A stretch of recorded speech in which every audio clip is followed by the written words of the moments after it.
one rope. kind of like a low And standard, you but I take that, have you reached loop that. it on something, and you loop it back with the thing, you close the vacuum, and your thing is tip-top wiggle. So I can't believe that you're still going to take away the rope. In real life, Well, to come over here dropping knowledge without fucking knowledge. If I tell you about Kirby vacuum, it's because fucking we it's a might be shit able to vacuum. make some generalizations about when you go into time. There are I certain times that remember appliances used to be so much more hardy, bro. The vacuum, you could ride on the fucking vacuum. Remember that? If you were a little kid, you could sit on there where your mom was pushing and ride on it. It was like a piece of fucking metal. I love vacuum. Till this day, I vacuum it down. I love it. There's something soothing about it. Something about vacuum. I don't like when it's too late. My wife, she's brought the fucking technology world. So we got a vacuum. Take the road by itself? No, that thing's a piece of shit. The fucking vacuum's got 1,000 things I'm scared to fucking touch it. And she's got a rug cleaner because the cat's piss everywhere. So we gotta have a fucking rug cleaner constantly on. Bro, help her clean the rugs. Just people's feet. Just us walking around with sneakers. Can you imagine? we know that Your house is filthy. It's filthy. he had a series of menial jobs. He was a glass cutter, and he was fired because he beat up the boss's son. He was a grocer. Here it says grocer. This is an old 18th century spelling of the word grocer. And he was fired because he had a female boss, and there was some other woman who was responsible for assisting her, and so he would jealously defend that boss. You don't see it on your hand when you're just a light fixture. Think about a light fixture. Think about everybody's grocery and muffin pieces of little pieces of muffin. Sugars, see, definitely seaweed. People have fucking seaweed all over their house. I worked in restaurants, like make you go through like training for that stuff. Yeah. If I'm ever somewhere and you need to get a soda lid, I never grab the one on top. I always go in. I never grab the first straw. Like I hate places. There's places that have just loose straws, not even with plastic around them. I won't go there anymore. Yeah, you need some of that paper. Right there. Whoever thought about it was so brilliant. Who was Godfather before Michael David, Samson, wow. The train is stopping. But then the stroke of the Middle Ages, Bar Kokhba, it is really hard to find fighters and Jews living under often anti-Semitic dictatorial conditions, feeling marginalized, feeling weak. Stereotype. Mendoza was kind of like, look at Mendoza. He's really what a Jew could be on a physical plane. That's a completely different world. Let us understand that when Mendoza was coming of age, this was in some ways a very bad time for Jews. The Jews had been expelled in the year 1290. The massacres of York, and Jews were essentially, personae non grata in England for about 100 years. Then they readmitted under Oliver Cromwell. And remember that, I spent the summer studying at Oxford, and they have these beautiful botanical gardens there that were built on the old Jewish cemetery. After they expelled the Jews, they had this whitewashed land. They just removed all of the gravestones and they built the gorgeous botanical gardens. So one day my wife and I were walking by, and she went up to the ticket window. My wife was like this. She has no fear. She's like channeling Mendoza. She goes up to the person on the ticket and says that, all of this entire garden is planted on top of a medieval Jewish graveyard. And the woman has listen, that's why the trunk was changed. So we had to put in the back seat. The beauty of it is at the first light we stopped, there's a cop. So anyway, they're kicked out in 1290. They're admitted back in the 17th century. But that fear I had running around that fucking hell. But they don't necessarily have full emancipation. They are slowly, especially the Sephardists, who culturally are much more inclined to adapt to the social norms of a society, adapting its dress and its language and so on and so forth. They are making real strides towards acceptance, and in fact, this is happening on the continent. France would grant equal rights to all Sephardic Jews in 1790. They would wait another year before they gave it to the Ashkenazi Jews. And in England, there was enough of this sort of momentum that in 1753, they said, you know what, let's pass a bill that was known as the Jewish Naturalization Act, informally known as the Jew Bill, that gives Jews equal rights. Passed through the House of Lords, but when it got to the House of Commons, there was such an uproar. It was a bicameral House, kind of like Senate and Congress. So the Senate passed a word, the House of Lords said, okay, sounds okay. So the upper house, it sounds like a good idea, but when it got to the popular house, there was such an uproar that it was considered an insult to Christianity, that we were vacating Christianity from the British Isles by admitting Jews as equal citizens. It was overturned, and the bill was dead. So England, as a government, had officially said no to Jewish emancipation, and they were kind of locked in a window of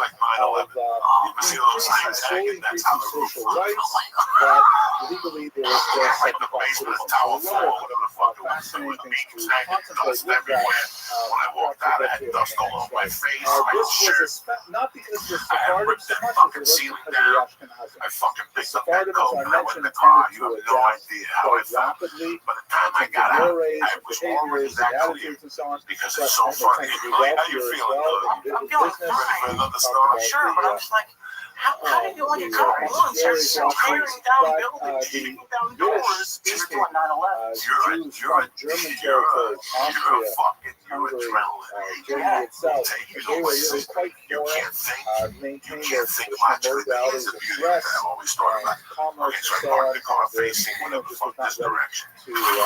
consider that.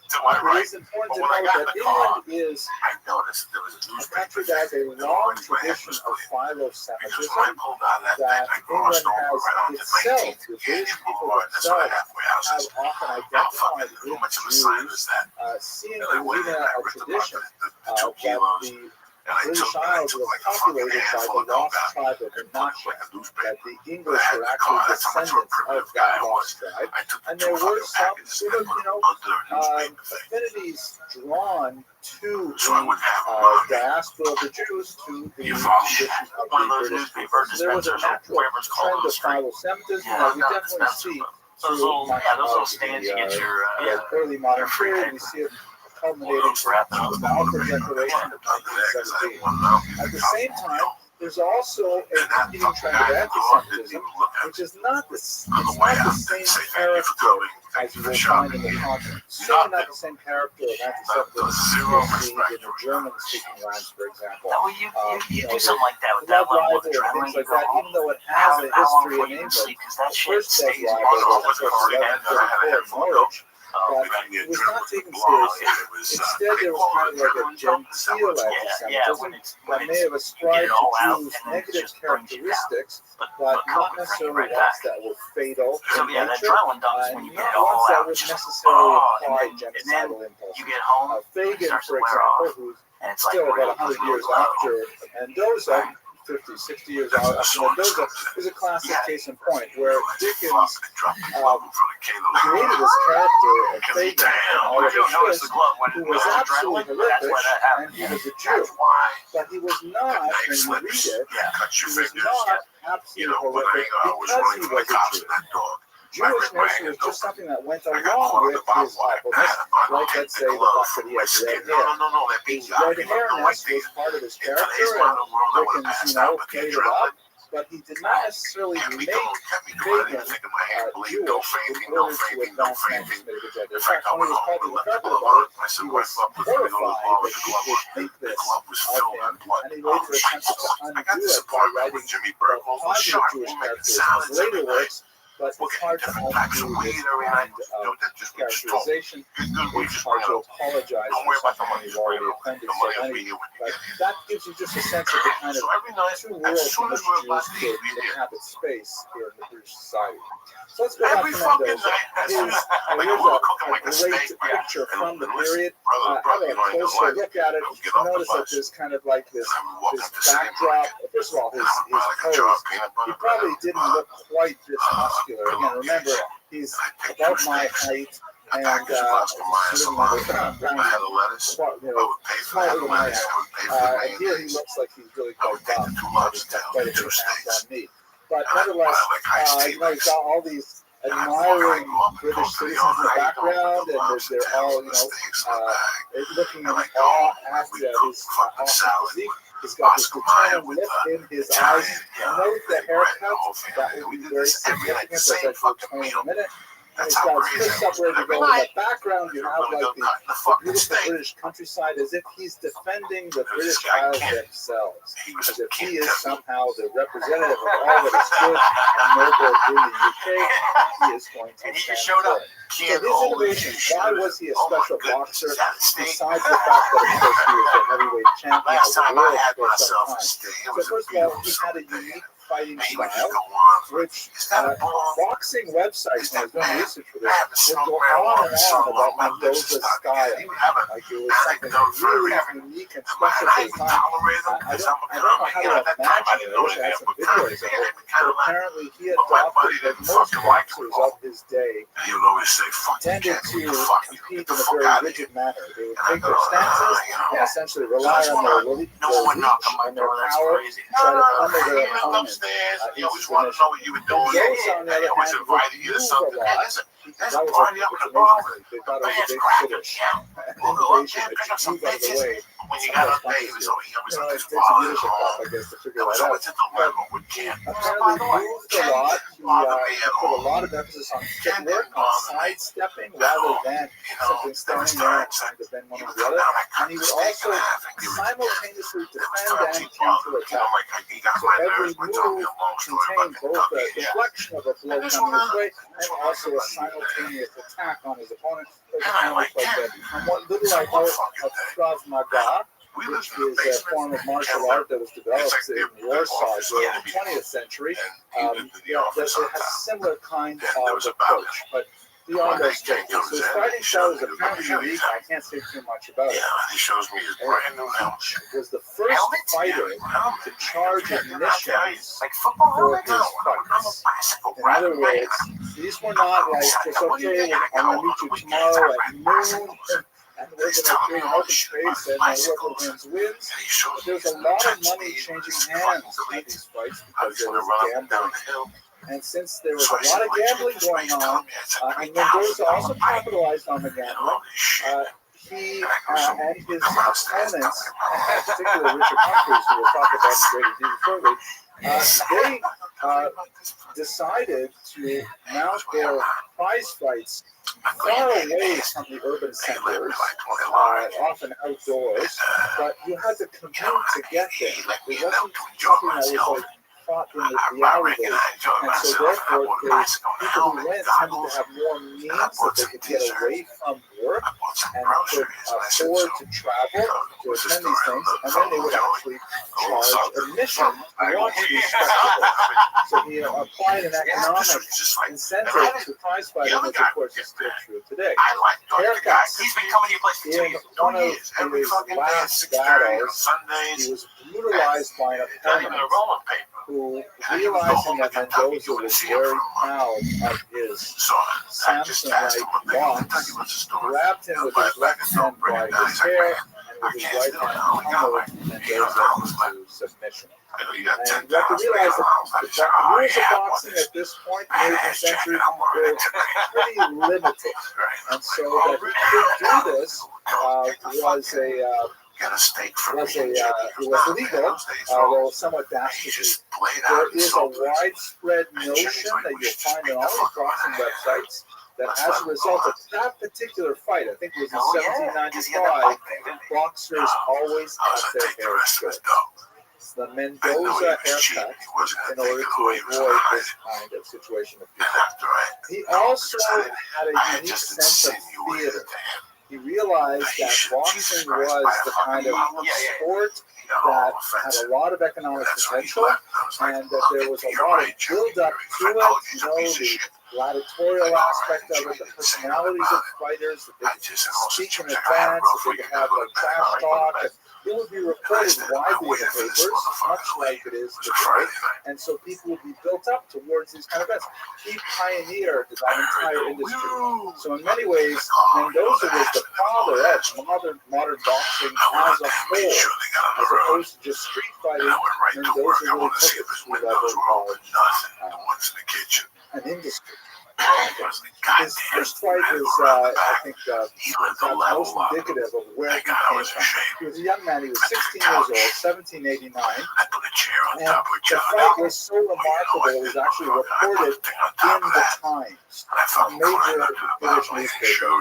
It was also mentioned in his memoirs, which we'll talk about later in this small discrepancy between the stories. At any rate, at this time, he was working as a grocer, and he had apparently a big box of pucks, a big box of and fuck you state think we're dealing with, And man? he was watching Jimmy was an engineer, a so he gave regiment me of every angle. soldiers I had for every way to training. get into every Practiced on your own apartment. He may have every been door. Jewish I or had something, every but door one of the down. soldiers Any stepped door you out had, we and had a tool to get into any door in that said complex. some Whether the key was derogatory on this remarks side that or actually the key was on boxed that him side. on the I head. had the master to That the was not top. a pun. He hit him on the head. It was Apparently, he was we carrying knew a how to box slide the of fucking door out. tarts on If his you had head. 2 The kilos or box something, fell I'd down. slide the whole They were sliding all window. crushed and ruined. You know me, Mendoza we got knew all that. quite Like, we're upset, prepared and he for all challenged the that. soldier Plus, into a I fight. had a Mendoza at this At point that was time, I was 16 taking years electrical old, still courses. a not well And there was developed. Electrical And courses, yes. the soldier was, after all, To a be man an of electrician? war. I was He going to near 30, Colorado and Bible he was College. And you a had to take bully. like history, And and Mendoza the did fucking not math, like and you had to take like an elective. it's true, I think, My that friend many said, small take the people residential don't line, or like you get a bullies. job at Aspen But anyway, Electric. so They paid like $10 an hour, Mendoza so I got a challenged him job to a at fight, Aspen Electric. I did really well. right So I had there, a and house, all the soldiers and I thought got this the was job. hilarious. This little Jewish kid who And they put me is, in a truck with this you know, dude from Minneapolis, he's and I not started going to talking submit, to and the so they dude, formed a ring and the right dude there, was the and real in front fucking of all deal, the other right? soldiers, The Mendoza guy used to completely take me to his demolished house, his a great opponent. wife, you Here's know. the quote from the From paper time to that time, we the smoked Jew, a joint, note that, he's that Jew. He's not just some 16-year-old. He's You were that talking Jew. about That's all I have breaking to say in about it. To the 17 surprise of all present, We became gained a friends. complete Whenever it was victory electrical over the situation, Christian, I'd go although to the man his. of war was near They 30 tell and the me exactly confectioner how only to fucking 16. get your system He is down. now, You this is know how a to do little it. bit later, I was in a fight, different realm accounted when I the was up there at neatest, 19 because this quickest, was what I and wanted most to do. active pugilist And in now Europe. here I am. And It's kind of like a I was story. It's I had validated 2 from different outside ways to sources. go in He the house. relates it in The his own stuff around me, autobiography but I was shitting as a all I moment lived. of, That was the first lesson I was he learning. was That abused. I was getting. He I was was getting. undoubtedly abused There was, in an you know, there was anti-Semitic manner, and he stood up for his rights, and he won. And in fact, right after he demolished his opponent, he demanded that the regiment pay for all of the broken parts. And right there in the spot, he took 5 guineas to make up his losses, and he went on his way. Interesting adolescent start to this world-class fighter. Well, who are they going to call for silicone? His most famous series of fights, however, associated with this man here, Richard Humphreys. Originally, Humphreys, also a boxer some years older than Mendoza, saw the tremendous talent in this young man, and he began to teach him and to guide him along the way. And under Humphreys' influence, Mendoza won fight after fight. He was virtually invincible. In fact, most of the fights he lost, 4 out of 37, at the very end of his career, he was already older. At some point, they had a falling out. The falling out was probably over a debt that Mendoza may have owed to Humphreys. He denied that he owed that debt. Humphreys was upset about it. He may have had to do something with Mendoza setting up a boxing school, not necessarily having enough funding for it. And in fact, Mendoza was plagued with debt most of his life.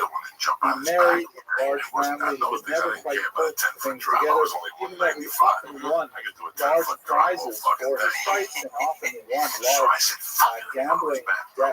gambling winnings on his fights.